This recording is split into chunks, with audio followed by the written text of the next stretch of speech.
Honorable. Honorable. Honorable. I said it. Glad to be somewhere.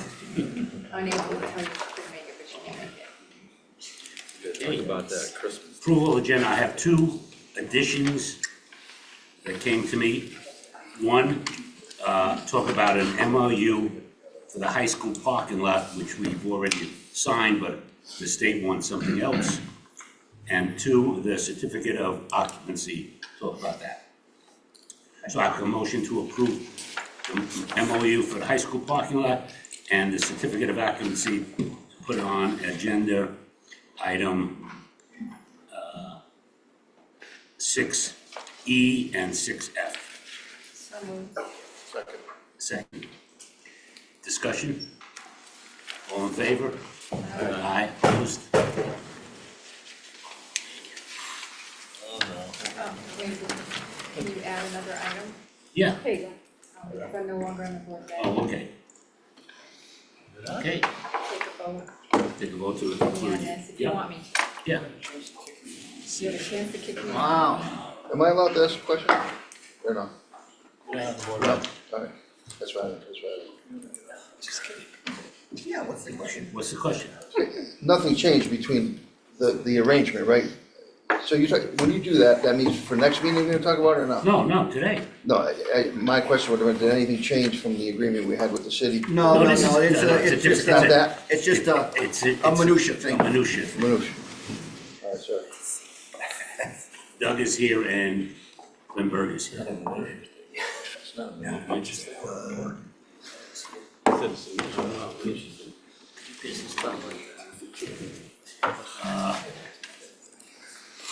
Motion to approve the minutes.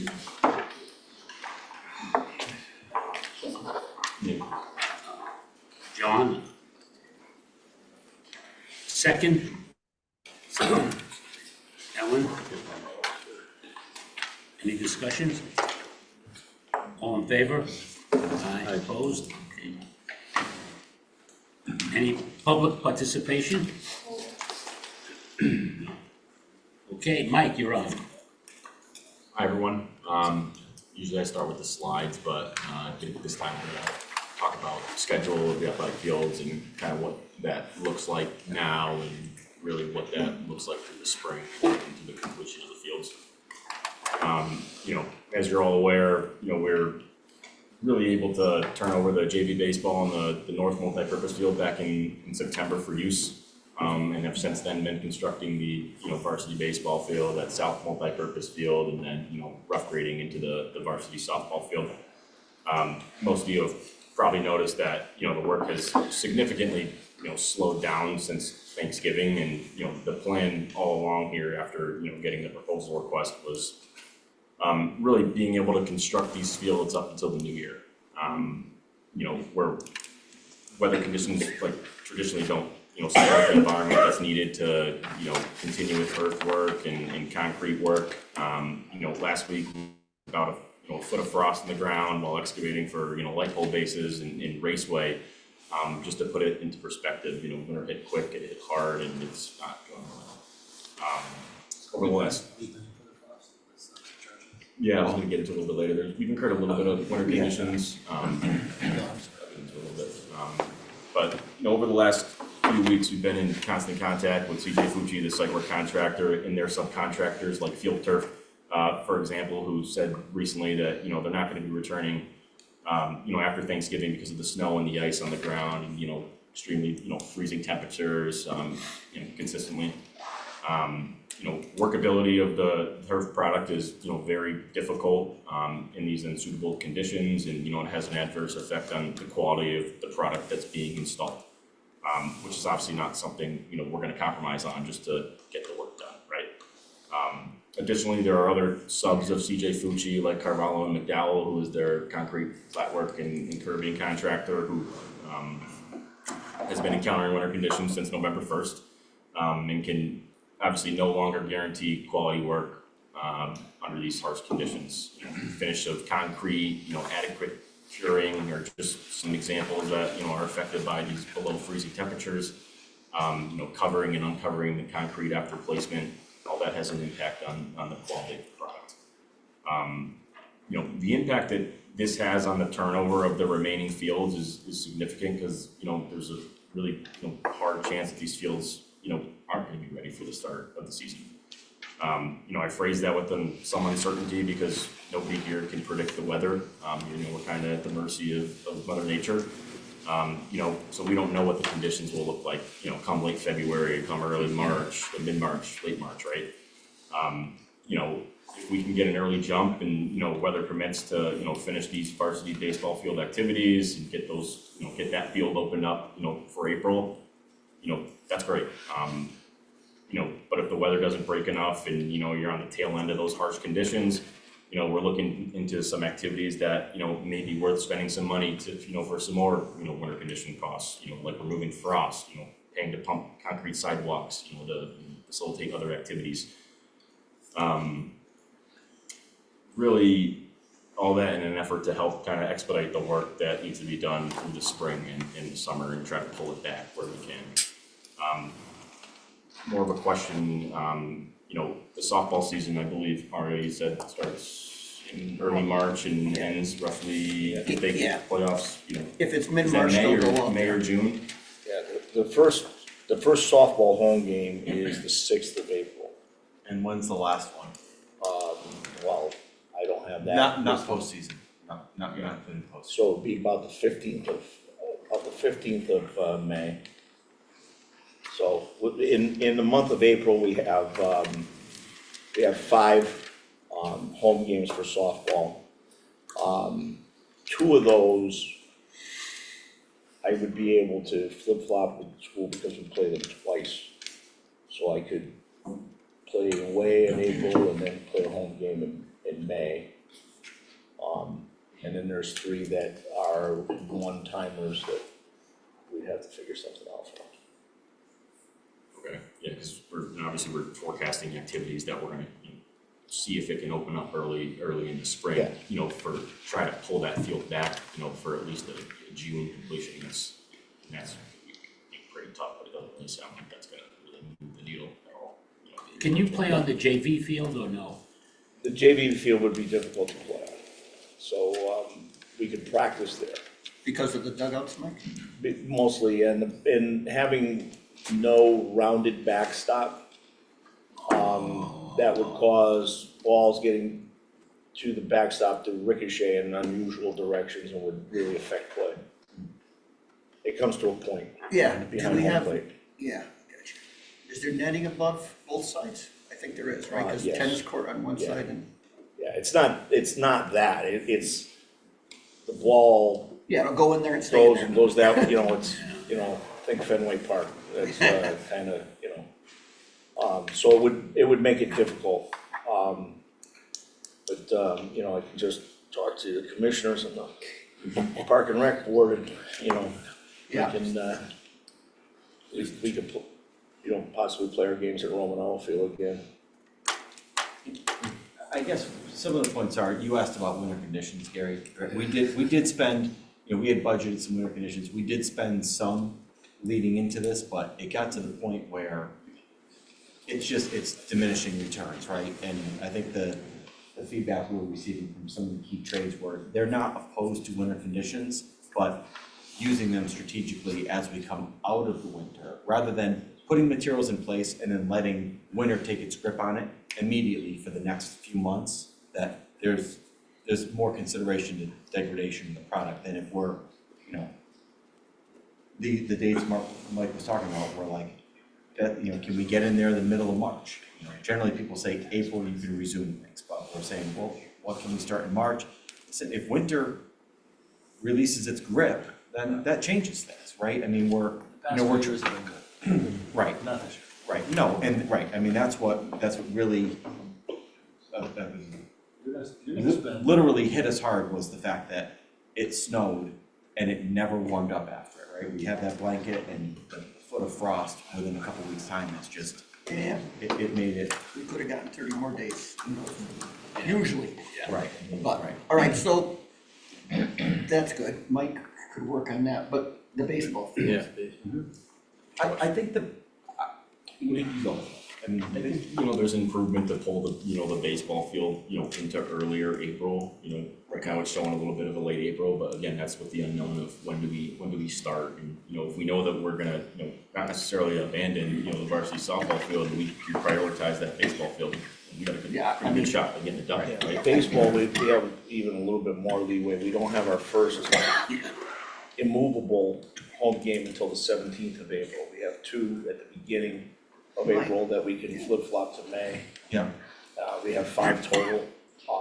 3 of them are movable, 2 of them, they're all movable, but, you know, it's, so there's a little bit more. Yeah, and completing it also gives you even more room to practice. Softball, baseball, middle school. Oh, blah, blah, absolutely, blah. absolutely. By having that field, we'd be able to free up a lot of practice, you know, so that if getting softball done is sketchy, let's make sure we get that one field done, and we'll figure out softball. When does scrimmage start then? March. It's in March, but, you know, I don't know. we have traditionally been an away team in scrimmages anyway because of the late winter up here compared to, you know, Shelton and Fairfield County where we end up playing a lot. So, you know, we have home scrimmages scheduled, but they're scrimmages. We can, you know, we'll play them anywhere, we just need to get on a field. Can you play the scrimmages on We the probably could play the scrimmages on the, JV field? yeah, down on the other field. I don't really know the dimensions there, you know, to have any idea about whether we could play I think, games on there. But for a scrimmage, it doesn't matter. You know, you need pitching, you need hitting, Yeah. where the ball goes doesn't really matter in a scrimmage. Can Park and Rec get Fusionist ready or not? That depends on the wintertime. I mean, we've had years where we've had to cancel games in the first week of the season because the field wasn't ready. And last year softball wasn't ready until the middle of April on Roman Field. I mean, it's all relative, right? What did you say, we're at about a 20, in April. we're about a 20, we need about 20 to 25 days of work to get the field to the point where it's able to be fully used is that with spectators as well around it? Like some of the walkways at least adjacent, maybe not on the softball side, but on the. More so on the third baseline, first baseline. Okay, but, so, if, Make something work, all right? right, I mean, so we can, of that 20 to 25 days, there's probably something we could do creatively to pull that back some period of time, and then it's really a sliding scale. If we can get in there starting the beginning of March, that's better. If we can't get in there until the end of March, then it's, you know, because again, with some of those tasks, to say, all right, we'll circumvent, we'll mitigate the winter conditions, it becomes so cost prohibitive, right? Where you're laying acres of heated, you know, of snow melt, it's just, Heat your rebar, yeah, it's just, heat it's, your mesh. so. Okay. Well, Mike, And we're gonna continue keep to Mike keep you in guys the loop updated. and, you know. Well, they are working on, the fence guy is there, Eagle Fence is finishing up all his work. Yeah, the Electrician's stuff still that's not working. weather. Yeah, it'll be turf. Yeah. What about other softball fields like Bishop Donnelly or? It doesn't, the field Okay. we used last year was the old Babe Ruth League field, Yep, which they turned into actually a multi-purpose. And the kids loved it. They thought that the field was great and so if we can get that one, that would be our best bet for softball. what about Perkins too? Um, Cause those bases move, cause women have played there. yeah, it's just, It's the fencing, isn't it? yeah, you know, Fencing is there's long. not a lot of protective fencing is for benches and things like that, which you don't absolutely have to have, but it's good practice to follow to have that. Or you could even use it to practice or whatever, you know, and have a scrimmage. Yeah, we'll practice-wise, between the middle school and the high school, we'll you know, and the day is, the sun's late enough at that point in the year, we'd be able to split the practice time on the field that's, you know, for practice, we can use the field that is at the, north end of the field that's completed. So, you know, and the coaches have already said that, you know, they wouldn't have a problem at all having practice there. So practice should be no problem. It's just a place to play the games. We have 10 home games for softball, so, you know, basically we would need 10 dates, at Romanello. And we could schedule that, and then same thing with baseball, you know, we can tentatively get dates, and if everything frees up and we can play at home, we play at home. You know, I'm just thinking instead of, you know, just one field, if there's others that are available. yeah, the other fields don't really measure up for what we need for high school softball, from a safety standpoint. For practice, yeah, we did use, Toro 1, last year at the beginning of the softball season for practice. That's a long. And then, once Romanello Field became available, we were able to jump on that. And that one has dugouts with protective fencing, and works out perfect. Like, how much time do you need to, like, complete reschedule a game? Like, how much notice do you really, you talk, What I'll probably do is I'll probably move those April games that I can move. I'll probably go ahead and do those right now, so that the other schools can get their fields all figured out. And then, I'll get dates at these other fields for the other ones, and then we can kind of play it by ear. But, if I had 2 weeks, be great. Less than that, we can make it work. You can make it work in 24 hours. I mean, I change games all the time. So it's just, you know, if I'm changing everybody on, you know, in 24 hours, it's a little hectic. if any of you can park and rec field, you probably should get a hold of the office pretty quickly now and, Yeah, and book the dates. yep, I was waiting to hear what I was gonna hear tonight, and then tomorrow I will get it. You know, I usually do it about. Thanks, Mike. I might even go. Anything else? No, I might even get questions. Right, with the remainder of the building, you know, being turned over in early November, there's only a few comparisons that, you know, I'll be showing here from a month-to-month perspective, at least on the inside. You know, here we had the auto shop that was in largely good shape with our items in November.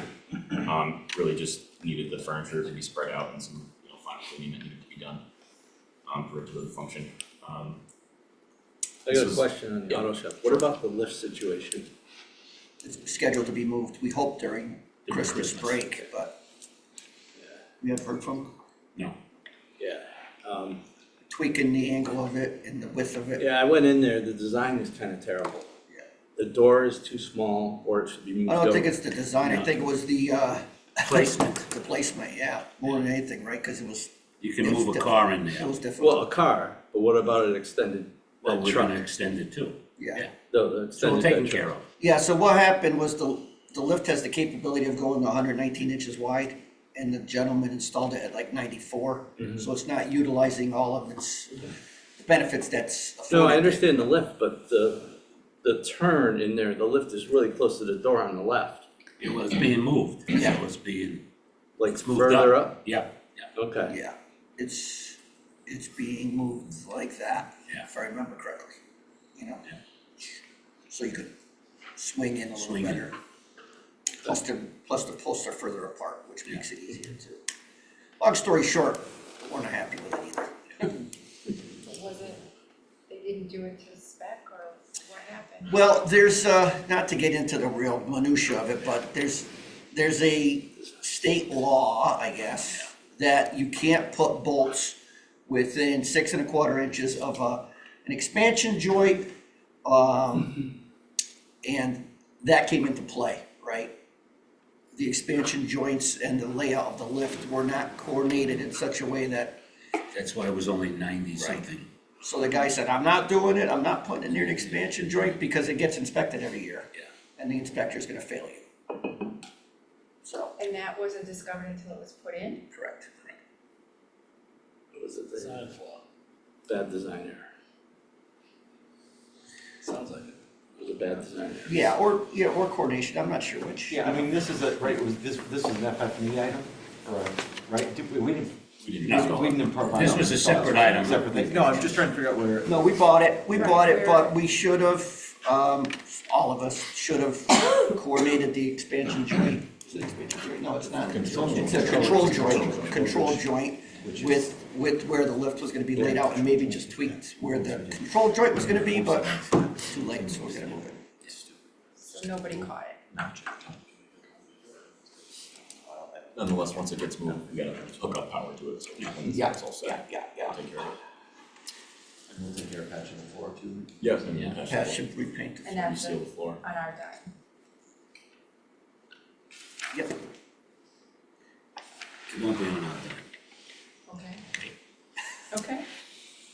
Okay, So this was actually shown at the last building committee meeting, you know. There's just one, the lift wasn't on your dime, this won't be on your dime. Okay. I'm just go ahead. Fast forward to election trying day, to wrap my head around it. Yeah. Thank you.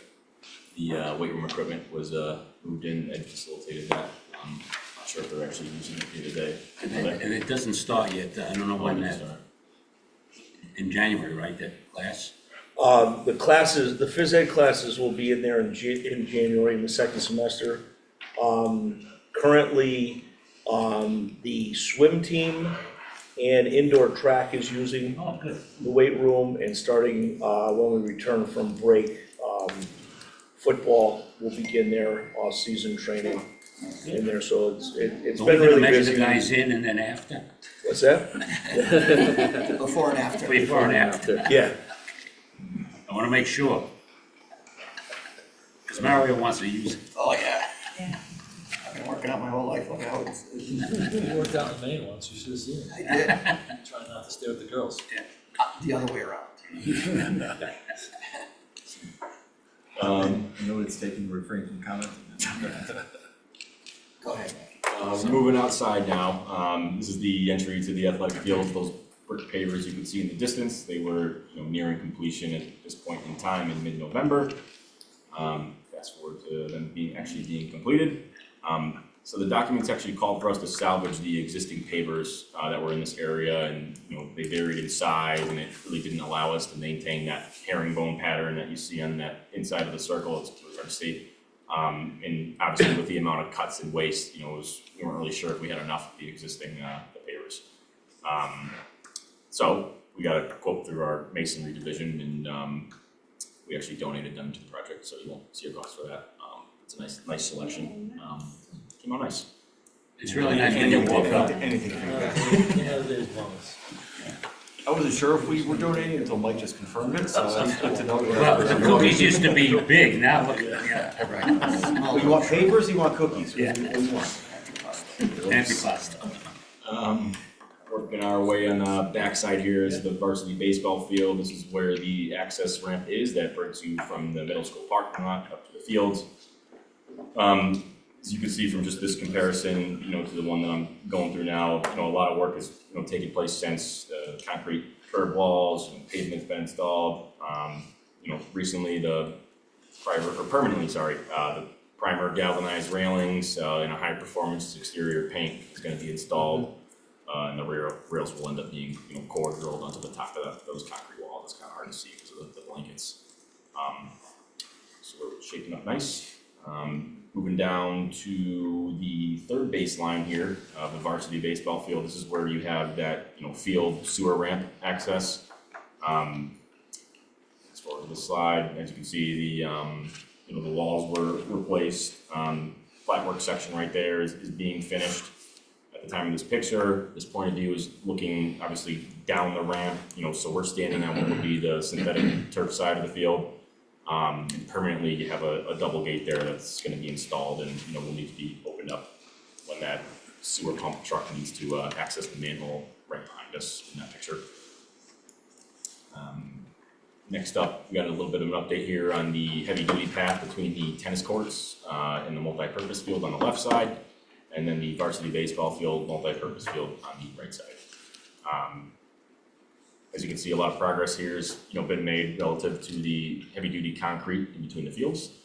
Heavy-duty concrete is exactly what it sounds like. It takes a lot more effort than the regular pedestrian profiled concrete pavement that we have on this job as well. Heavy-duty just has more steel reinforcing in it. It's got number 4 rebar, 12 inches on center each way, at the top and the bottom of that 7-inch slab, so it's not going anywhere ever. Put a lot of weight on it. You had a little bit of a sneak peek on this on the last slide, but at the last building committee, we said that field turf, had started to mobilize before Thanksgiving, and they did, and they were able to get a pretty substantial amount of turf down before the weather turned for the worst in December. How much turf do you think they got down? 50%. Yeah, it's might be a little less because there's a lot of detailing with the game lines that we put in after the fact, and sand and road mix that goes in after. A little bit less. So adjacent over here to the football field, underneath the bleachers, the fencing contractor had a scope of work to install some additional fencing with some privacy slats. That work is, largely complete. As you can see here, there's little small portions, I believe, of the existing fence that still need those privacy slats installed. So working with Eagle Fence on that one, but it's largely complete other than that. Some of you probably also noticed that the varsity baseball backstop install was completed in November. Pretty much just leaves the dugout fencing and the perimeter fencing around this field, at least around this field, left to be installed. As always, some drone photos of this one of the athletic fields, different aerial views. So as I scroll back to some of these photos, you saw some of them with the blankets in there. That is what we call winter conditions, and they resulted in a cost impact. I'll find a slide here. And it's basically, a required activity when placing and curing concrete, during winter conditions. There we go. At the end of the last building committee meeting, I mentioned that, we were incurring winter conditions on a time and material basis. From a material standpoint alone, the plant adds hot water into the mix. They also add accelerators. It comes out to be like an extra $11 per cubic yard. From a labor standpoint, you see there, concrete needs to be covered with blankets that you see to ensure proper curing and uncovering the blankets once those standards and procedures based on slab specifications and ACI tolerances say it's okay to do so. For the purposes of a cost exposure, I plugged in a number of about $15,000 in the owner contingency report as a placeholder. The period of time when these winter conditions were incurred was from about November 1st is when the plant started adding hot water and the accelerators into the mix, and then up until last week, I believe, we were chipping away some frost to install some light pole basins. So $15,000 exposure. You're doing that No, he shut it down. One last cost impact that I had added into the report this month that I was not tracking before was a plug-in number for the trade contractor bond adjustments. Our trade contractors are obligated to furnish separate performance and payment bonds, which cover the performance of the trade contract based on their agreed contract value. Obviously, through the project, we had a lot of scope reductions. We had a lot of adds. And ultimately, I took a percentage of, it was a 1.5% over anybody who had a positive value of added change orders on the job. We've had 8 to 9 million in approved changes, so that number works out to be about $140,000 for bond adjustments. Not everybody will chase it. I know the bigger ones will, like Fucci, who's got $6-7 million in approved changes. That's a big number for them. Others, Well, the 6 million is for the field. Right. True. Big change. Yeah. Big change. And those come out because we get, as part of the process, we have to get a final consent of surety. We get the bonding company. I'm saying, no one's doing anything with each other, we're cleaned. It's part of our closeout process. So as we request those documents, that's usually when each trade has to provide an affidavit of what their costs are in the contract, and that's what drives that with their broker. That number has been encumbered. Thank you.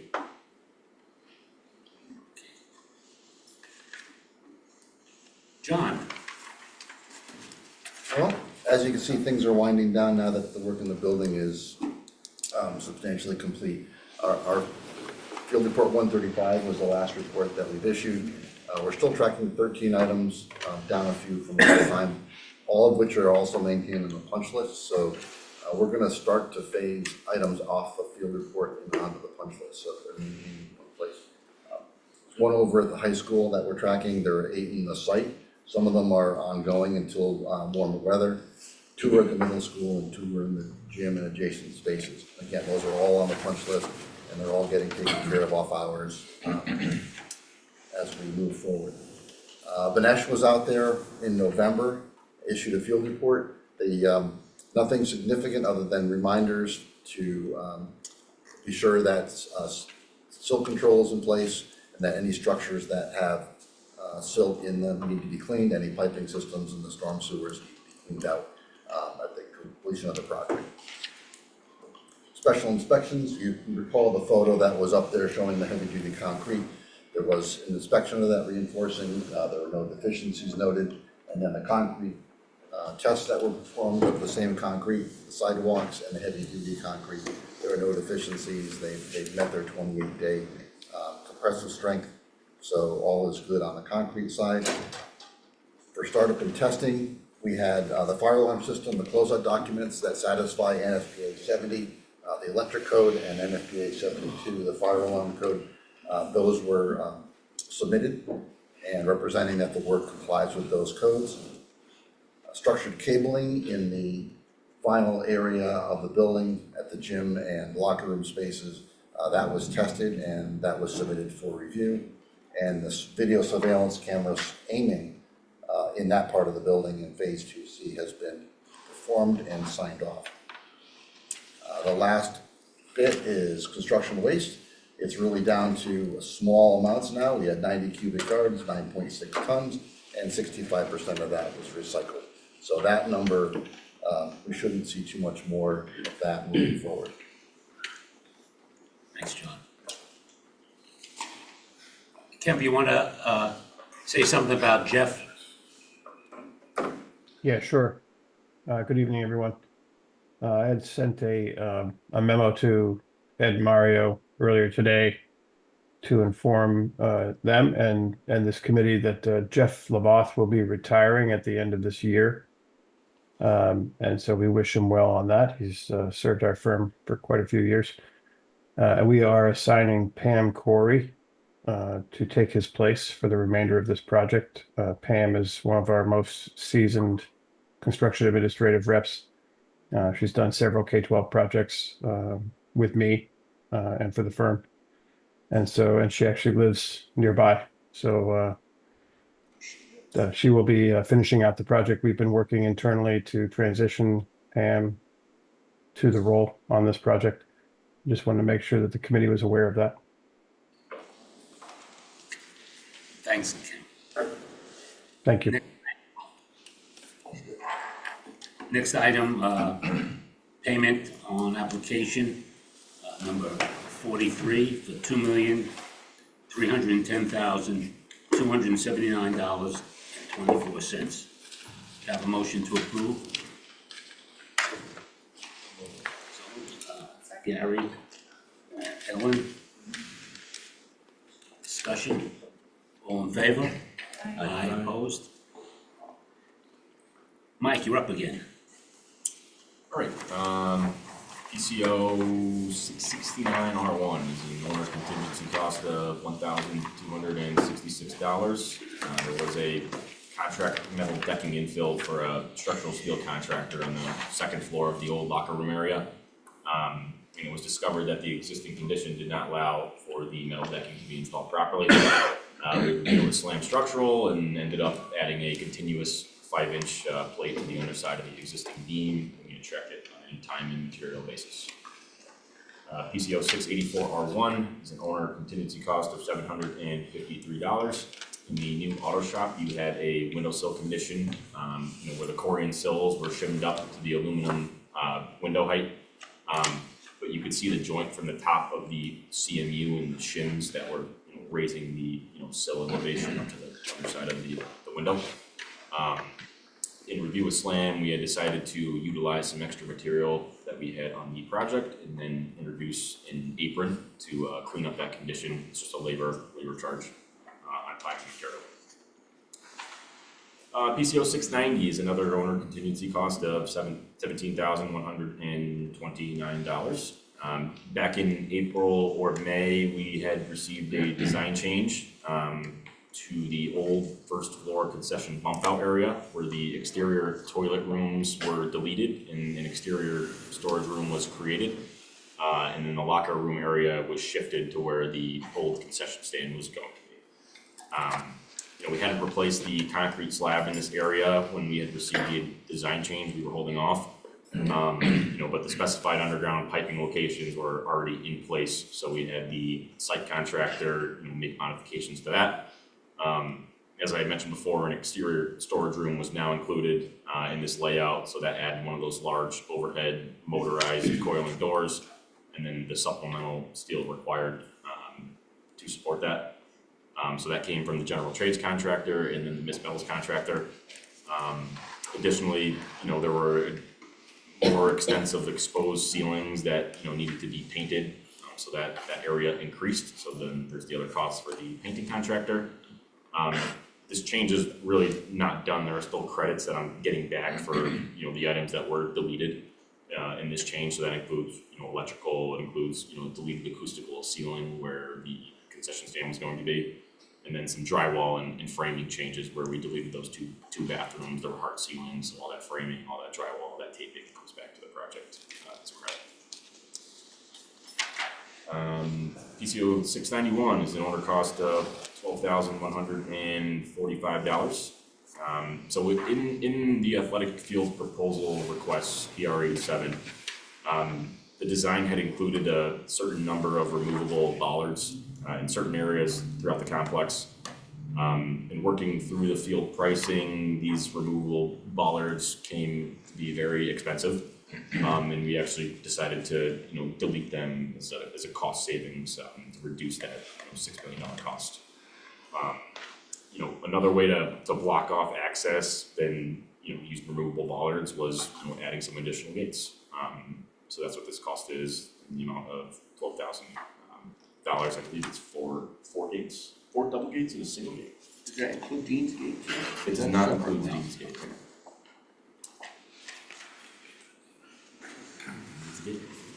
PCO 695, owner cost of $1,890. So you have overhanging soffits at the auditorium and gymnasium entrance, right on area H, and the project had specified those long linear type light fixtures, which ended up running perpendicular to the cold form metal framing, making up that soffit. In the design review of the cold form metal framing, there weren't any details on how we were going to support the framing in the light fixtures at the same time. So we had the framing contractor work up a detail with their engineer, and then we had to rework some of the framing that was already in place and tracked it on a ticket. PCO 697 is an owner cost of $5,398. So you have 4 elevators. Elevator 3 is in the middle school, and then elevator 4 is in the recently turned over health wing. Those 2 elevators are not on emergency power, and they are on battery backup. Elevators are very particular, what I've been learning, with their requirements, and something that was included in Kone's shop drawing. That's our elevator contractor through our general trades contractor. There was supposed to be a way, to enable battery lowering backup, basically, for egress in the event of a power loss. And that was to be installed outside of Kone's purview. What that basically meant is, the electrician had to introduce, a safety switch is what they call it, within the elevator disconnect, and carry a wire going from that disconnect in the electrical room to the Kone elevator controller to basically allow this requirement to happen. It's also a requirement from the state elevators office, and at the time of their state inspection for the last elevator, they had allowed the area H elevator and the elevator in the middle school to operate under a temporary certificate, and they pretty much gave us a month to get the work done. get it re-inspected, or else they were gonna, shut the elevators down. But we got the work done. Yeah. Kone, can you explain again what, Kone, never mind. So- Elevator no. So elevator 1 is the central office elevator, elevator 2 is a little bit farther down an area, be near the cafeteria. Those are on emergency power. And in the event of a power loss, you know, the elevators will recall to the floor, you know, let people evacuate if they were inside the elevator. Elevator 3 in the middle school, elevator 4 did not have that capability, they were not tied to the emergency power system. And basically we just had to run, you know, forget the wire name, but a wire basically going from the elevator disconnect to the elevator calling controller for that, you know, controller's brain to communicate. If you lose power, you're gonna lower this car to the floor. Was there a reason they didn't have power? I'm not sure the rhyme or reason on why they weren't hooked up to emergency power, but this is sort of the work around it, I guess. So it was a design issue. Was it in? We did a lot of coordination with Kemp's group and our electrician to really figure out how this was done, because it was very vague. There's not a lot of literature on it. It's just stressful to get it done in a month, or else they're gonna shut down the Well, I understand elevators. that. Yeah, so. But they probably should have the elevators designed the same way as the first. Yeah. I know that's not your job. Just bring it up. So PCO 698 is a back charge between trades for some out of sequence work between the electrical contractor, the HVAC contractor and the roofer. PCO 699 is an owner cost of $3,507. This is for our electrician to install the electrical box and raceway and wiring for the local radio station antenna that you have in your high school gymnasium, WAPJ. On the home side of the bleachers, there is a spot for the radio station to hook up their equipment.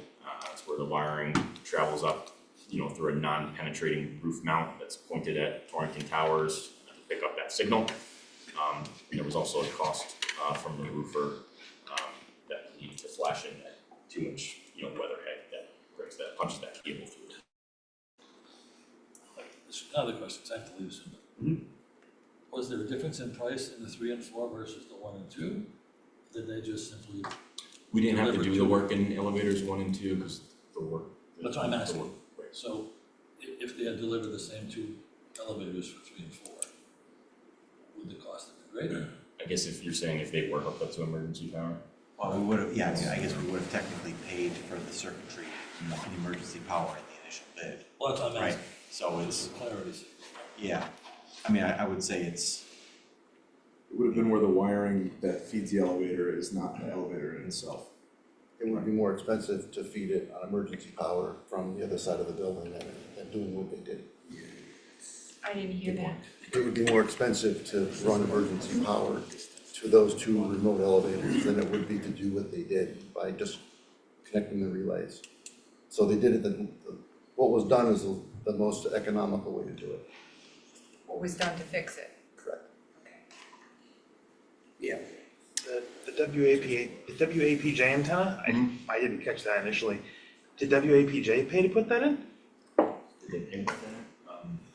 No, they provided the material, so they provided the electrical box, they provided that non-penetrating roof assembly and antenna, and they gave us the wire too.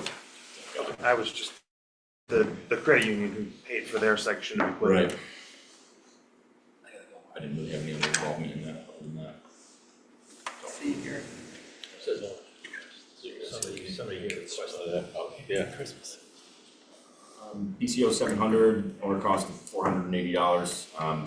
In a previous meeting, there was another PCO approved for the Miss Metals scope related to this change. But one of the 2 stairwells that was salvaged in area H had a conflict where the existing stringer was in the walking path of the upper stair landing. So we had the Miss Metals contractor cut down the stringer, welded a new angle to span that slab opening. The cost here is for the flooring contractor to infill that recess in that landing. PCO 701 is an owner cost of $708. It's a smaller cost here from the electrician to swap out the correct breaker for the middle school kiln that was actually salvaged from the existing high school. PCO 702 is an owner cost of $928. I explained this one earlier about the elevator issue. This is for Kone to operate the cars to facilitate the installation of that work that needed to happen. PCO 704, owner contingency cost of $1,207.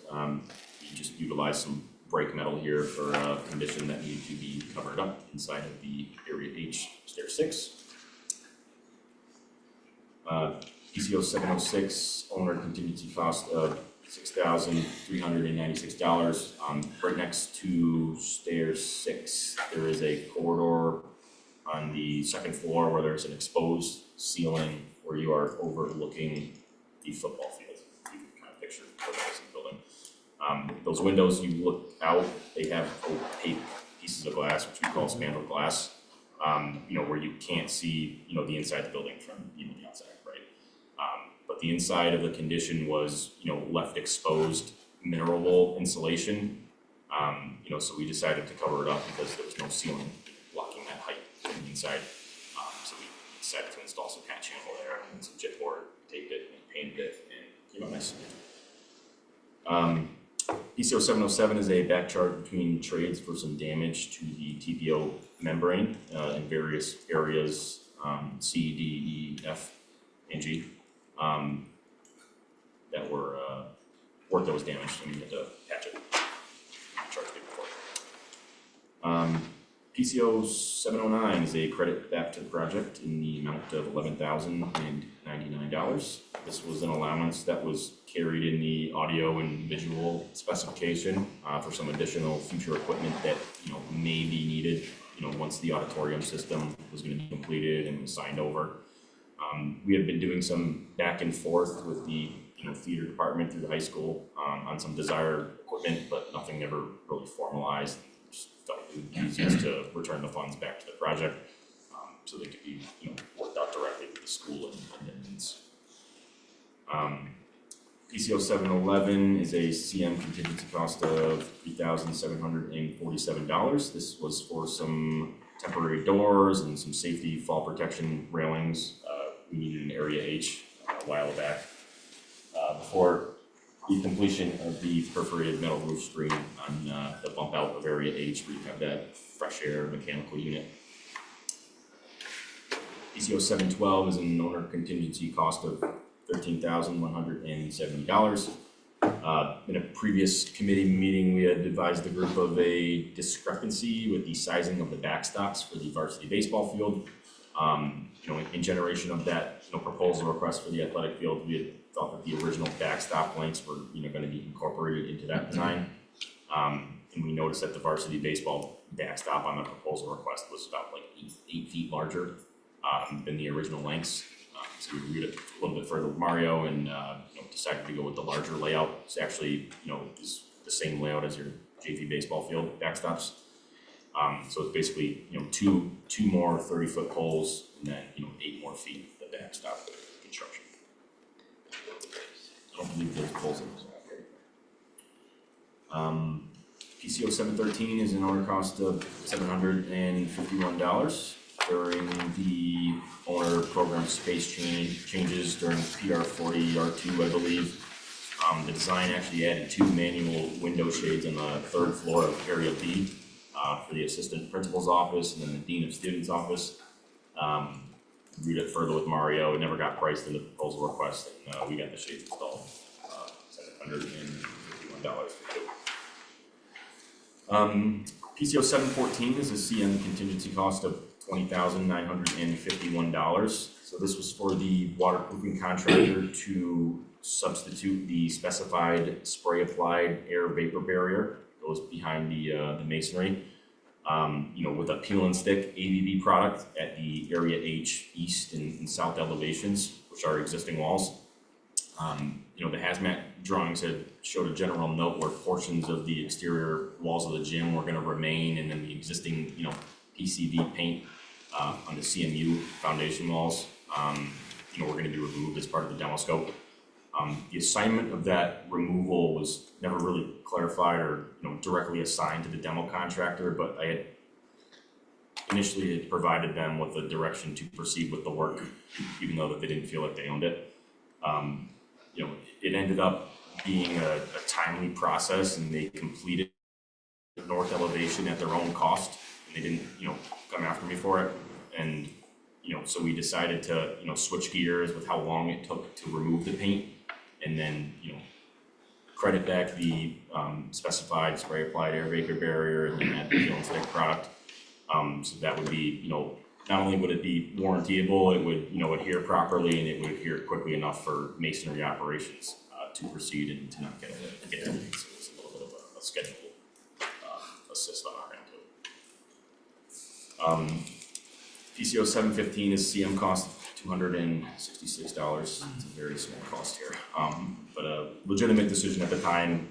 We had made to protect, the investment along that EXM line, which is, the wall in between, those area G locker rooms off of the middle school and then your high school gymnasium, both very, expensive wood floors in those areas, and not something I wanted to regret. So we basically just switched from a regular gyp board to a moisture resistant gyp board, just to build some more, security from the ability to withstand humidity or moisture, potential water exposure. Small cost at the end of the day, but worth it.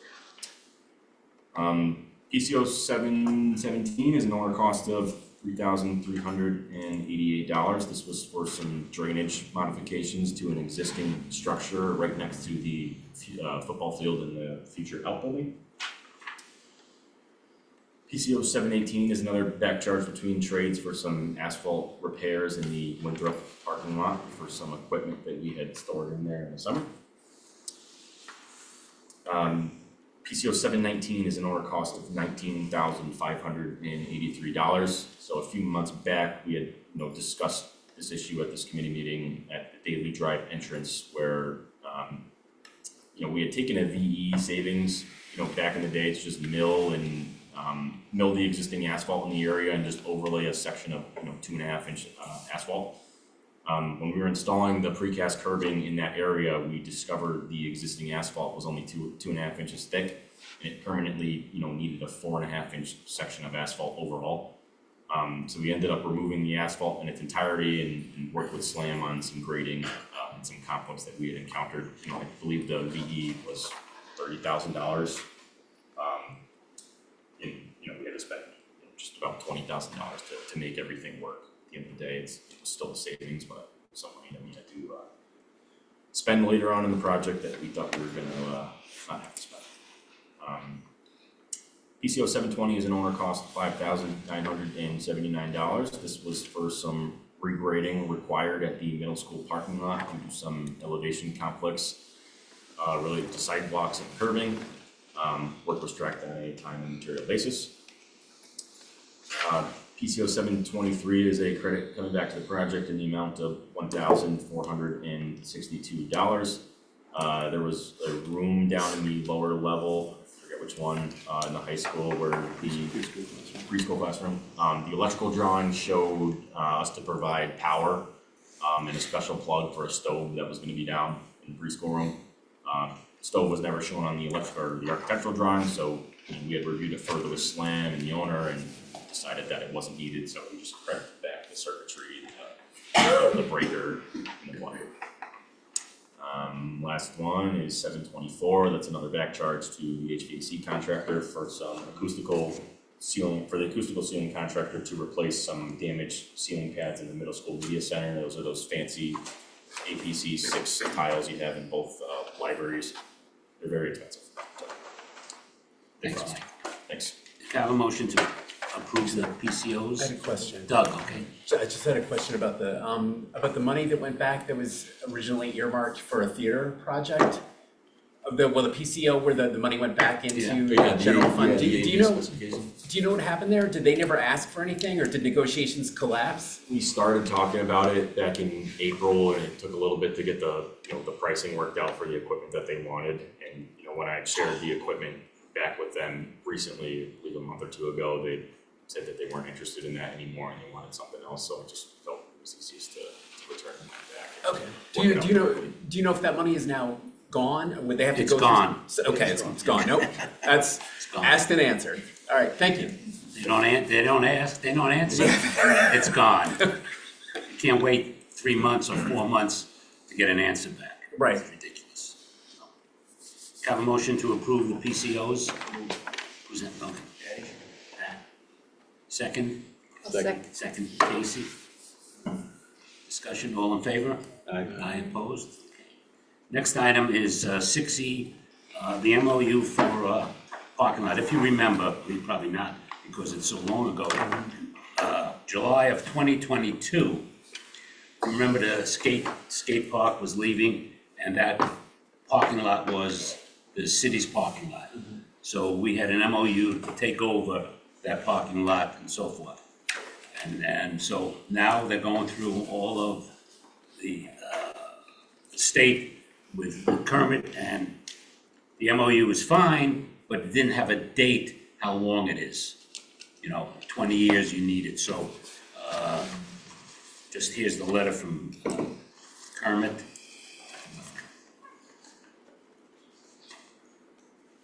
Enough?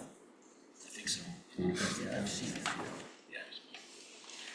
So you mean the duration of the, It doesn't, Right, yeah, it does right. have a number of years. So I saw the mayor today, I gave her the MOU, and she's gonna have the city attorney redo it, or just do an addendum. So we're gonna say 99 years. There was no time limit. And without it, you don't get reimbursed. Yes. So they're working on that.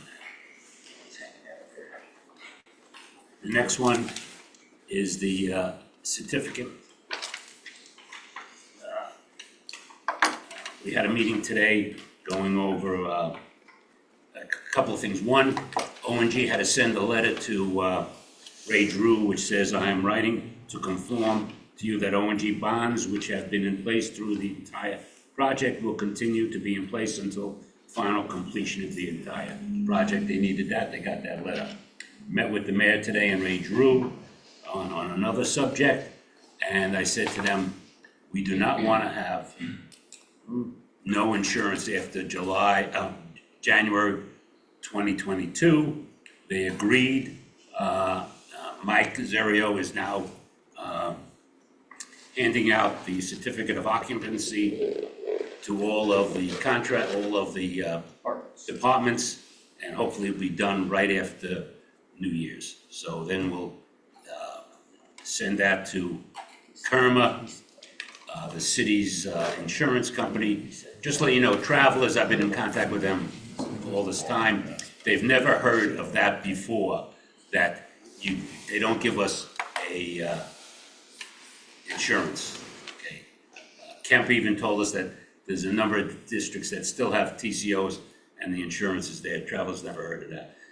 I think because they did not get, remember, they put in a price for $800,000 and we got it for $400,000. So, and I told the mayor that I can get you a better price on all the other insurances. So we're gonna look at that and have a meeting with them, because whoever heard of this is crazy. Just a clarification, so did they, I think it was Kermit insuring, even though there's a temporary CO? Kerma hasn't insured anything on the building, the general liability they have. Their thing. Right, we're They talking will- about the, Builder's risk, right. So are they taking that over, or where are we on that? Yeah. That's what I'm- No, they're not. After we get these signatures. Okay. Yeah. So we're gonna get a CO issue? Yes. Okay. Oh, yeah. So that's Oh, where yeah. we're going as a. Yeah, we hope to have it right after Christmas. Okay. You know, the 8th day of Hanukkah, they couldn't get it. You know, I mean, but nobody's, I've been around the state, I've been asking, they never heard of this before. And will that policy also cover the fields? Yes. Okay. Yes. So that's where we stand. We had a good meeting with Ray Drew and the mayor today, and, right? Yeah, very good. Yeah. So she's backing us and told all of the departments, sign the thing and get it done. So, We appreciate that. Next, can I have a motion to, even though Ellen is leaving the Board of Ed, we do not want her to leave this committee, because she keeps us honest. So can I have a motion to accept Ellen as a continuing member of the building committee? Doug? Yes. Have a second? Robin? Now, any discussion? Let's talk about it. Let's talk about Ellen. All in favor? Aye. Aye, opposed? Congratulations. Congratulations. Does she still want to be involved? Yeah, I know. Doesn't matter. Doesn't matter, right? Too late now, Casey. She's signed in blood. So, You always get the, excuse me, the Analysis. Analysis, thank you. Thank you. Yes. Tongue tie. Okay. Next is payment of invoices, only two. B&L, $10,337.25. Have a motion to approve. So moved. Pat and Ellen. Any discussion? All in favor? Aye. Opposed? Next one is Total Communication.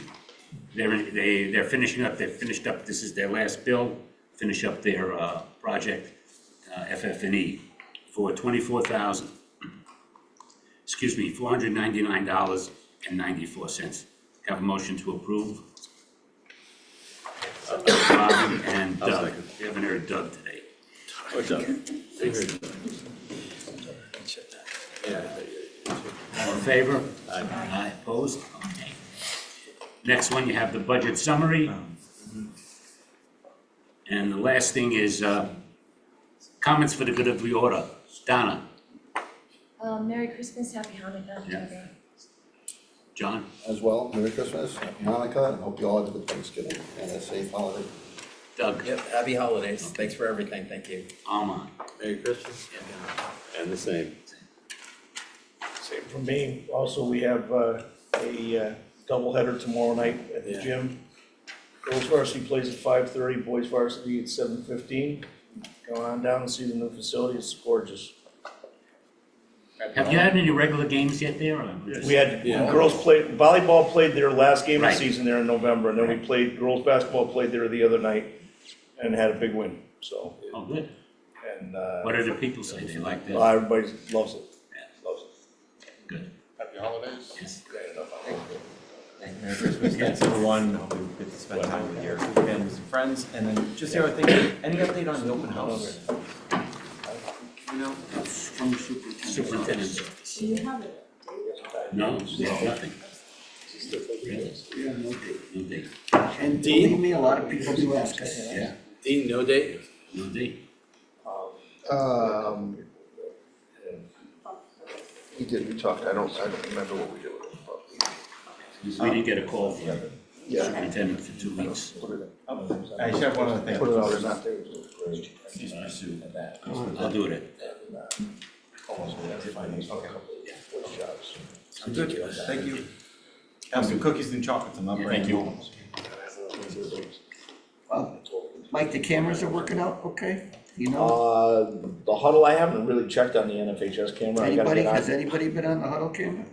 The huddle camera's working. Yeah, if that wasn't working, we would've heard about it, so. Yeah, you think?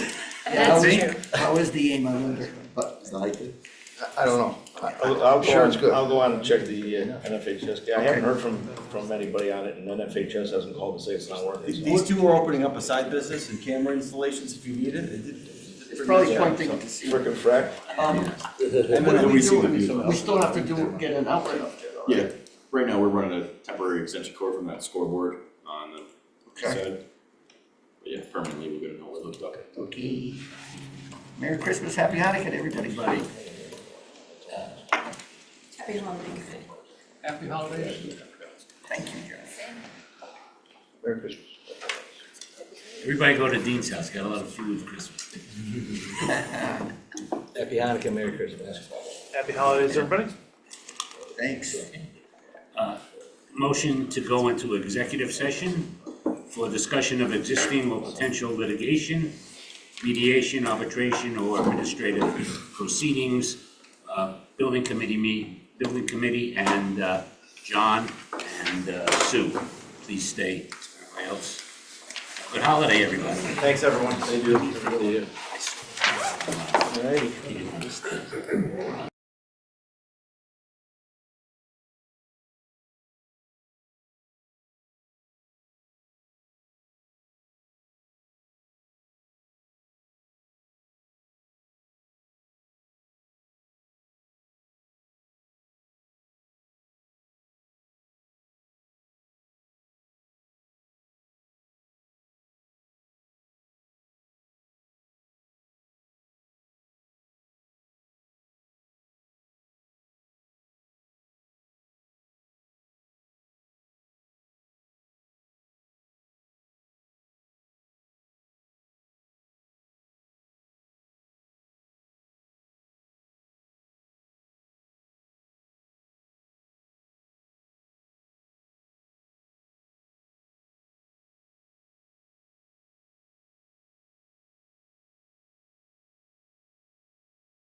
He gets on. Oh, okay. You're good.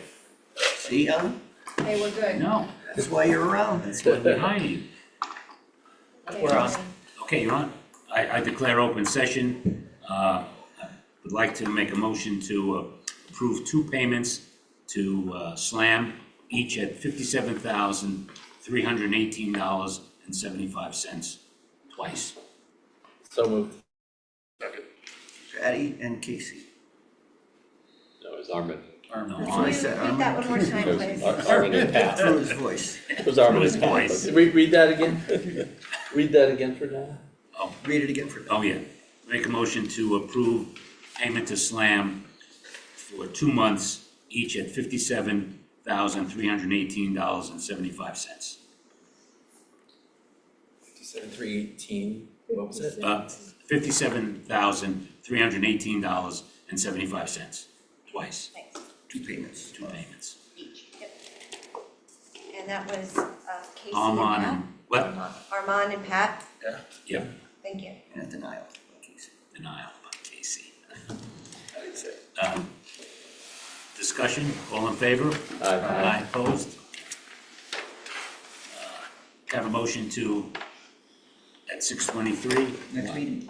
Next meeting is January 15th. Have a motion to, Everybody have a great Christmas. everybody have a great Christmas, You too. great Happy New Year's. Hanukkah. Stay warm, stay healthy,